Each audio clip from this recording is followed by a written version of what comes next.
ఆళ్వారు గారు 12 మంది ఆళ్వారులో ఈయన కూడా ముఖ్యమైన ఆళ్వారు కులశేఖరుల వారు.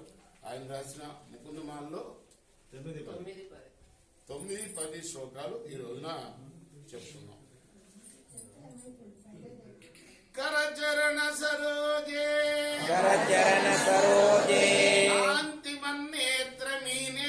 కాంతి మన్నేత్రమీనే శ్రమముషి భుజవీచి వ్యాకులే అగాధమార్గే హరిసరసి విగాహ్యాపేయ తేజోజలౌఘం భవమరు మరుఖిన్నః ఖేదమధ్యత్యజామి.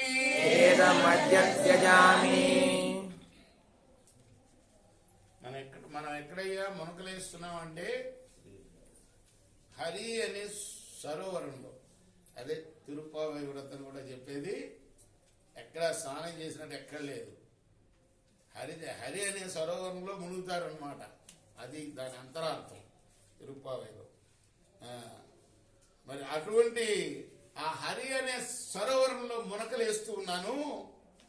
ఆయన యొక్క ఇంకా ఆ సరోవరం వర్ణన, కరచరణాలు ఉన్నాయే, చేతులు కాళ్ళు, అవి తామర పూలుట. అలానే కాంతిపూరితమైన అతని యొక్క కళ్ళు చేపలుట ఆ సరోవరంలో. అలానే విశాలమైన భుజాలున్నాయే, అవి పెద్ద అలలుట. అలానే ఇంకా ఆ తటాకం మామూలు తటాకాల్లాగా లోతు తెలిసే తటాకం కాదు, లోతే తెలియదు. ఆయనకి ఆది అంతం లేనివాడు కదా, ఆద్యంతరహితుడు అంటాం కదా.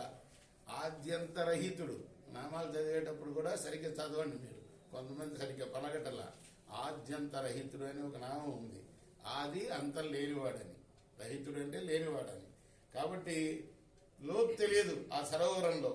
మరి కాబట్టి ఆయన్ని, అటువంటి మహానుభావుణ్ణి, అలానే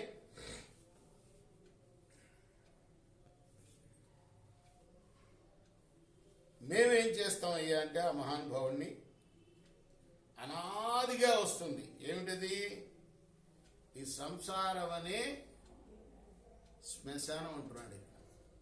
సంసారం శ్మశానం అంటున్నాడు. ఇటువంటి శ్మశానంలో జోరి అన్ని దుఃఖాలని కూడా అనుభవిస్తున్న నాకు ఇప్పుడు శ్రీహరి అనే కొలను కనపడింది నాకు. కాబట్టి అందులో మునగడంతో నా తాపాలన్నీ కూడా తీరిపోతాయి. సరసిజనయనే శంఖచక్రే మురభిది విరమస్య చిత్తరంతుం సుఖతరమపరం నజాతు జానే హరిచరణ స్మరణామృతేన తుల్యం.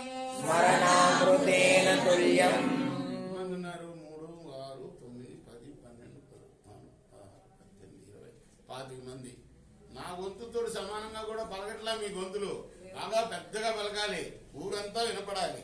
వాళ్ళందరూ కూడా మనతో పాటు నామస్మరణ చేసుకోవాలి ఇంట్లో నుండి. అర్థమైందా? ఈ అందరినీ పిలిచేది అమ్మవారు దానికోసమే. అందరూ పాల్గొనాలి, మనం పాల్గొనాలి, మనతో పాటు అందరూ కూడాను పాల్గొనాలి ఈ వ్రతంలో. ఓ మనసా, తన మనసు తనే చెప్పుకుంటున్నాడు ఈ శ్లోకంలో కులశేఖరుల వారు. తెల్లటి తామర లాంటి కన్నులు కలిగి శంఖ చక్రాలను ధరించి దివ్య మంగళమూర్తి అయిన శ్రీకృష్ణుణ్ణే ఎల్లప్పుడూ స్మరిస్తూ ఉండు. ఎప్పటికీ ఆయన స్మరణ మానవద్దు. ఇలాంటి శ్రీమన్నారాయణుడి యొక్క పాదపద్మాలను స్మరించడం అనే అమృతానికి సమానమైన సుఖం మరొకటి లేదు. కృష్ణ కృష్ణ కృష్ణ కృష్ణ అని అనుకుంటే అదే అమృతంగా. అది దీని అర్థం. కృష్ణార్పణం.